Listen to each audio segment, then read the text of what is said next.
So, good day everyone, I'm Carlos Magadas, and today we'll explore the concept of confidence intervals, which help us understand how precise our estimates are.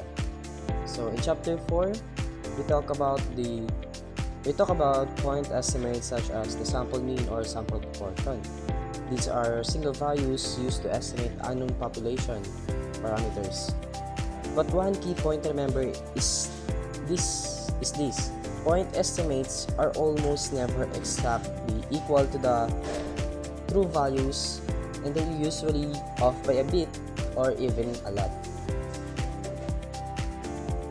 So, since points estimates aren't exact, we need a way to express how reliable they are. That's where confidence intervals come in. When a sample comes from a normal distribution, we can calculate a range around the estimate that is likely to include the true value. Let's look at the sample to see how this works. So suppose we take a large number of independent measurements of piston's diameter using the same procedure. The sample mean of this measurement is 14 cm, and the standard deviation of the sample mean is 0.1 cm. Since we're using many unbiased measurements, the mean follows a normal distribution. So although the true diameter isn't exactly 14 cm, we can use the standard deviation to figure out how close the sample mean likely is to the true diameter. Of the properties of normal distribution, it's very unlikely that the sample mean differs from the true value by more than 3 standard deviation. So we have high confidence that the true value lies in the interval 13.7 and 14.3. So this gives us 99.7% confidence. On the other hand, there's a lower chance that the mean is within 1 standard deviation, which gives us a 68% confidence level for the interval of 13.9 and 14.1. So these intervals 13.7, 14.3 and 13.9 and 14.1 are examples of confidence intervals. They help us understand how likely it is that the true value lies within a certain range. The wider the interval, the greater the confidence we have that it contains the true value. And later in the chapter, especially in section 5.1, we will learn how to compute these intervals using formulas and apply them in real-world scenarios. So for the chapter 5.1, large sample confidence intervals form a population mean. So first we begin with an example. A quality control engineer wants to estimate the mean fill weight of boxes that had been filled by a certain machine on a certain day. He draws a simple random sample of 100 boxes from the population boxes that have been filled at the machine on that day. He computes the simple mean fill weights to be X bar equals to 12.05 ounce and the sample standard deviation to be S equals to 0.1 ounce. Since the population mean is X bar equals to yung sum na mean or yung mean ng 100 boxes n na 100 boxes is equals into 12.05. So since X bar is the mean of a large sample, the central limits theorem specify that it comes from a normal distribution whose mean is mu and whose standard deviation sigma X bar equals to standard deviation sigma over square root of 100. So itong figure 5.1, pinapakita lang nito na yung sample mean, ito yung sample mean nyo yung may X bar, and yung population mean nyo ay nasa gitna. Pero we have two intervals, at as you can see, the minimum interval and the maximum interval is sakop nila yung population mean. So this means this confidence interval of 95% confidence interval succeeds in covering the population mean mu. So, ito naman yung presentation sa 5.2 kapag yung population mean is hindi niya nasasakop or the 95% confidence interval na nandito is fails to cover the population mean. In figure 5.3, as you can see, yung mga shaded region is alpha over 2. That corresponds to the subscript of your z. Yung hanapan mo ng critical value, yung shaded region na yan. So the formula is simply just the percentage of confidence interval is equals into 1 minus the alpha. So kapag ang alpha kukunin mo is alpha, simply alpha equals into 1 minus the percentage of the confidence interval. At kaya naging 1 minus alpha over 2 minus alpha over 2 dyan dahil dalawa yung shaded region natin. Two-tailed siya na. For the summary, the formula for the confidence interval is x bar plus and minus the z-score of alpha over 2 or the critical value times the sigma subscript x bar or the standard deviation, and the formula for the standard deviation is simply standard deviation over square root of n. And now let's move on to the example 5.1 and 5.2. So, the sample mean and standard deviation for the field weights of 100 boxes are x bar equals to 12.05 and s equals to 0.1. Find an 85% confidence interval, the mean field weight of the boxes. So, this is how to solve this. For example 5.1, ang una kong ginagawa is hinahanap mo na yung critical value, yung z-score of alpha over 2. Pero bago yan, kunin muna natin yung value ng alpha. At alam natin yung alpha is equals to 1 minus the critical confidence interval percentage. No? So, ang given term is 85%. 85%. So, ang 85% is equals to 0.85. So, alpha minus 0.85 is equals to alpha 0.8. So take note, alpha over 2. So let's divide this by 2. Kukuha natin yung value ng alpha over 2 is equal to 0.075.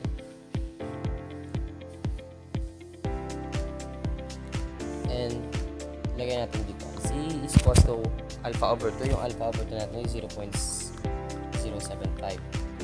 Hanapin natin lang yan sa z table. So ang value niyan is 1.44.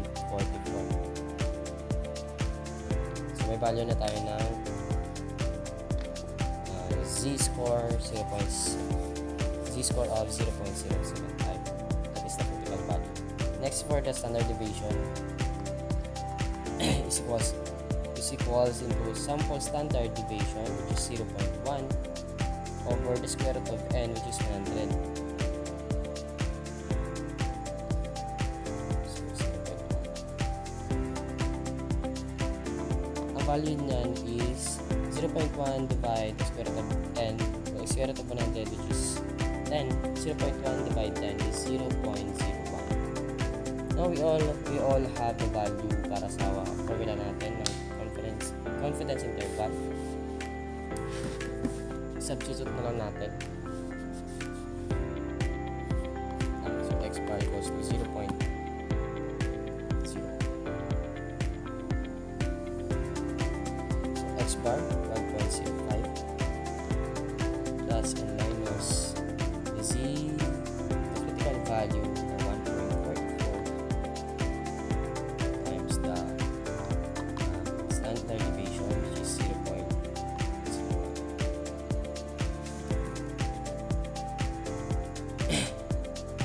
Let's multiply the critical value in standard deviation. Get 0.05 plus and minus 0.01.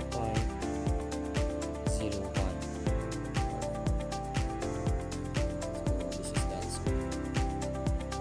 Para makuha makuha yung dalawang value nito, i-add lang natin at saka subtract yung tawag dito is marginal error ata. Marginal error. So, 12.75.05 plus minus 0.0144, we get value of 12.0356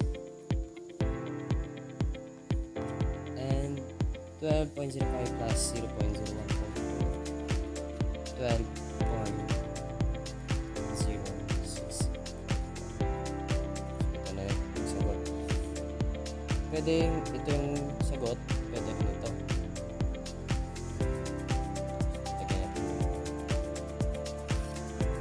Now for the 5.2, the article studied on the life of distribution microdeals. Ziyang reports that in a sample of 50 microdeals drilling a low-carbon alloy steel, the average lifetime expressed as the number of holes drilled before failure was 12.68 with a standard deviation of 6.83.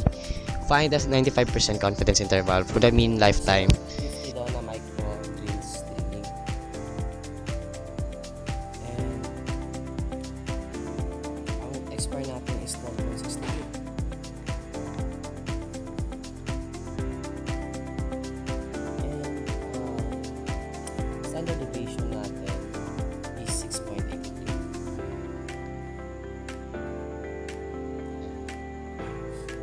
So first, let's get the value of sigma x bar, which is s over square root of n. So 6.83 divided by square root of 50. 6.83 divided by square root of 50 is equal to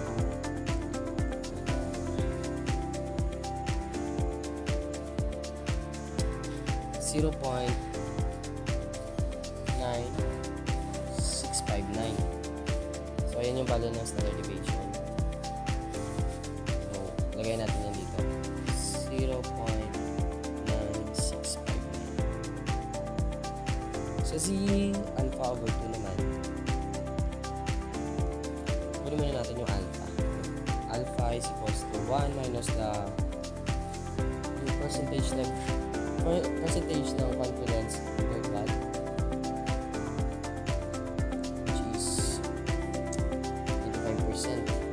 So 95% is equivalent to 0.25. So the value of alpha is 0.05. At i-divide pa natin yan ng 2 kasi yan yung z-score alpha over 2. So alpha over 2 is equal to 0.25. Yan. Z alpha over 2 na ito, alpha over 2 0.25. Kung titignan mo yan sa z-table, hanapin mo yung value ng z-score of 0.25. Ang equivalent nun is 1.96. So meron na 1.96. 1.96. So familiar na din kayo sa formula, di ba? So x bar na 12.68. Yung x bar natin, yan yung sample mean. So 12.68 plus minus the z score of 0.025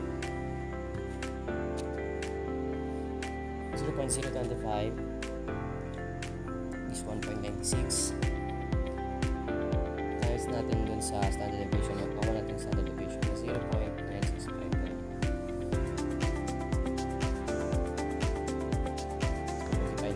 Simplify muna natin ito.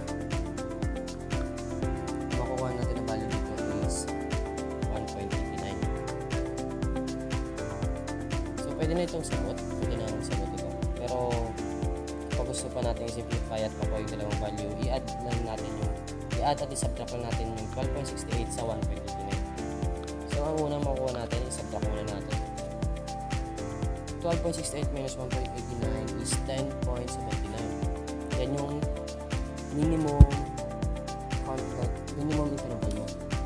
Minimum value ng interval. 10.79 and for 12.68 plus 1.89 not 14.57. Ito na isa.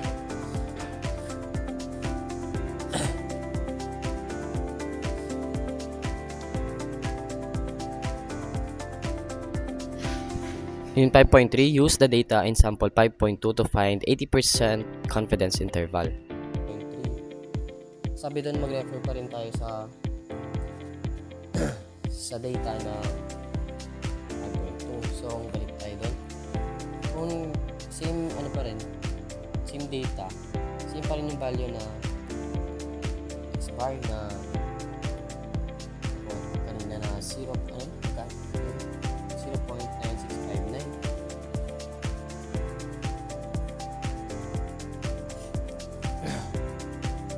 Tapos na x bar na 12.68. Ang pinag-iba lang dito is find the 80% confidence interval. So may CI confidence interval which is 80%. So magbabago yung value ng alpha natin. So yung z-score of alpha over 2 lang yung mag-iiba kasi may binigay na value ng 80%. So isahan muna natin sa paghahanap ng value ng alpha. Alpha is equals to 1 minus 80% or 0.80. So alpha is equals to 0.20 and alpha over 2 nga, diba? So divide natin ito sa 2. Alpha over 2 is equals to 0.10. Now, hanapin na natin ulit sa z table. Yung z of 0.10 is equal to 1.28.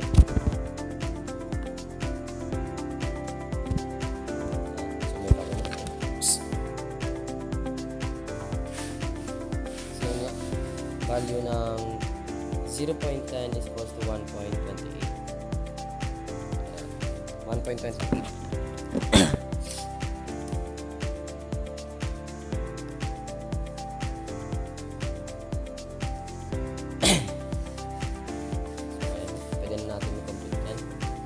Bar 12.68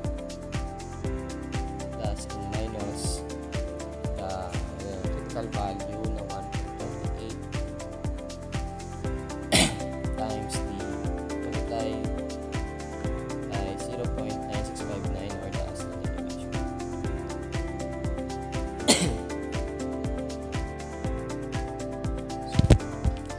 So ayan, 12.68 minus 11 minus 1. Wait lang. So yan 12.68 plus and minus 1.28 times 0.9659. This is equivalent to 1.24. So 12.68 plus and minus 1.24. So ito na yung sagot. Pero kung simplify pa natin, 12.68 minus 1.24 which is equal to 11.44 and 12.68 plus 1.24 is 13.92.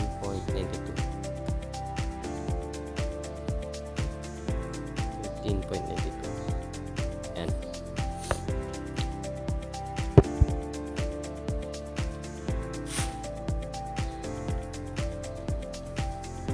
so dito naman sa 5.4, ang hinahanap naman dito 5.4, let's refer to the example 5.2 na data. So we know that x bar equals to plus and minus the z-score alpha over 2 times the standard deviation. So let's use that 20.68. But we will use this value positive or the maximum interval, the 14.27 was into plus kasi nga yung maximum plus the z alpha over 2 times the standard deviation na ito na the value na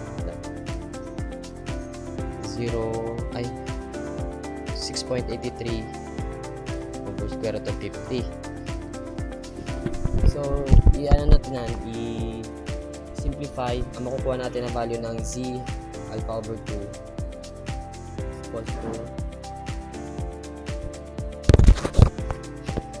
equals to 1.646. Tapos pag titingnan natin yan sa z table, ang makukuha natin is approximately 0.5.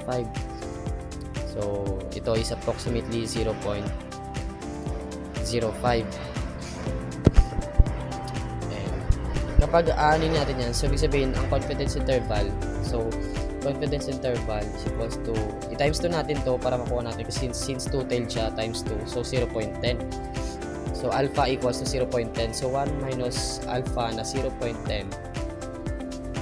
So, confidence interval equals to 90% or 0.9.